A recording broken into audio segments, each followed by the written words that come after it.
This is a really cool muscle car.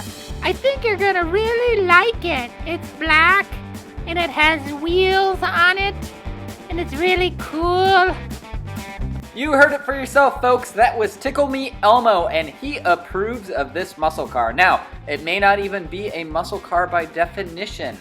However, in this episode, you are gonna have to guess what type of car this is. There are no insignias on it anywhere. It could be a GM, it could be a Ford, maybe a Honda. I don't know. You're gonna have to put on your thinking cap and figure this one out. The only clue that I'm gonna give you is that this car has a massive 390 cubic inch engine, and you are on your own for the rest. Good luck. I bought it back a few years ago for $3,500 and it looked exactly like this. The paint looked like this, the wheels were on it, the tires were on it, the suspension, everything was done, and I picked it up a few hours away from my house. So it looked just like this for $3,500. When I went to pick this car up, I had to rent a trailer, and they don't like to rent trailers to haul these big fat old cars around. So, magically, I told them I was hauling a 2005 Accord, and guess what? They rented me a trailer, no problem, and the trailers haul just fine. When I unloaded the car, it didn't run or drive, and it was missing all the linkages for the shifter. I installed a B&N ratchet shifter, and that was a quick and easy fix. Having owned one of these cars nearly 20 years prior, I drove one from Chicago to Los Angeles with a group of my friends. We did all the mechanical work, getting it prepared. I was fairly familiar with this type of vehicle. Now, one night I parked the car in front of the mailbox of my house, went to bed, and received a phone call that the car was in the neighbor's yard. The transmission linkage, you can see on the right-hand corner of the screen where the blue topaz is. The car rolled from where that car was down the street into the driveway, turned backwards through a fence in a bush because of the linkage. And ever since then, I've used a B&M ratchet shifter and have had great success with them. So I spent 2 days trying to get the brakes bled on this. And I kept trying to bleed them and kept trying to bleed them. And I finally figured out why I got the car so cheap, because the guy never figured out how to bleed the brakes. Turns out there was a spacer missing on the brake booster. So I cut a bolt, threw it in there, boom, worked out perfect, bled the brakes, threw it in the driveway, bingo bango. A few weeks later, I found in a box of spare parts, I found the actual spacer that the guy forgot to put in, but you know, that's what happens. So once I got this old pig out of the street, got it up in my driveway, oh, wouldn't you see, the freeze plugs started leaking everywhere. So I had to put a whole new set of freeze plugs in, and when I started putting the freeze plugs in, I realized the intake manifold was leaking. So I go pull the intake manifold. On this particular car, the rocker arms are in a setup that are all connected together in a rail system. So you have to pull the rocker arm rail system out. You have to pull out every single push rod in order to get the intake off. So once I got the intake off, I thought, well, I might as well pull the heads off. When I pulled the heads off, I thought, well, I might as well get them rebuilt and get hardened seals so that I can use today's gasoline, because this car used to run on leaded gasoline, and it kind of turned into a can of worms. And so once I got it all together, I was able to start driving it.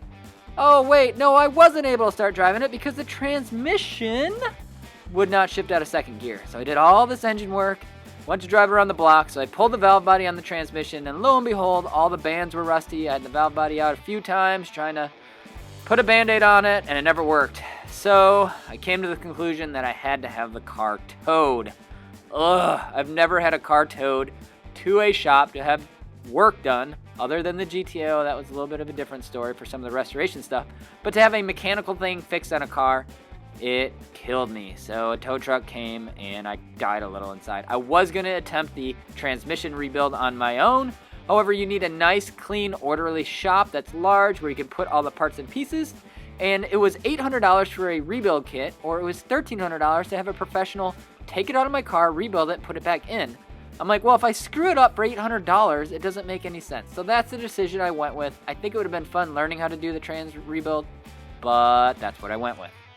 So inside this car, we have 2 seats that are out of a 2012 Volkswagen Beetle.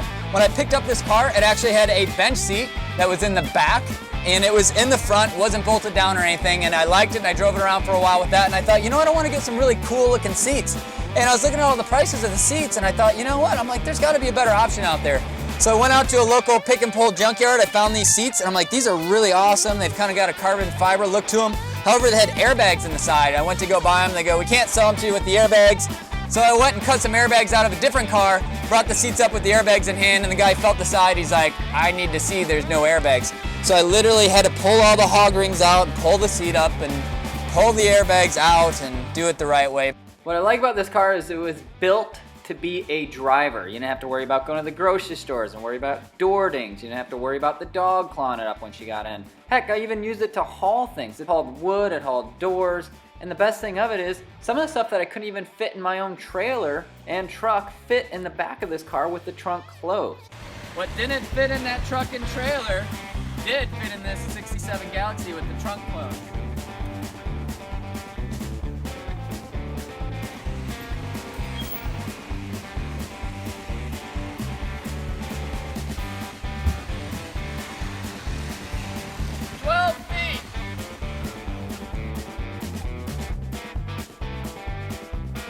This is a 1967 Ford Galaxie 500, and that's a trim option. What makes it look different than a lot of other cars and why people confuse this is because it's missing a lot of things about the 67 Ford Galaxie. It would have the trim that went along the side, and the 67 Ford Galaxie was a one-year car. 66 and 68 were two totally different vehicles than this car, and so it's a little bit harder to find parts, but what's great is not a lot of people know what it is, and it is one of the coolest cars you can get, and for the money, it's a really good, you go a long way for your cash with it, and they're a really solid drivable car. You can put a 351 Windsor in them. Those are great. I've had 3 of these. I've had a wagon, I had a 4-door sedan, and this was the only 2-door that I had, and it just looks fantastic. So that's what it is. On the next episode of Modern Greaser, we will not only have all our microphone issues worked out, we will be looking at one of the rare supercars, the new 2019 Ford GT, where we get a rare exclusive interview with the owner, and he goes through the application process on how to obtain one of these rare beasts. So be sure to subscribe so you don't miss it.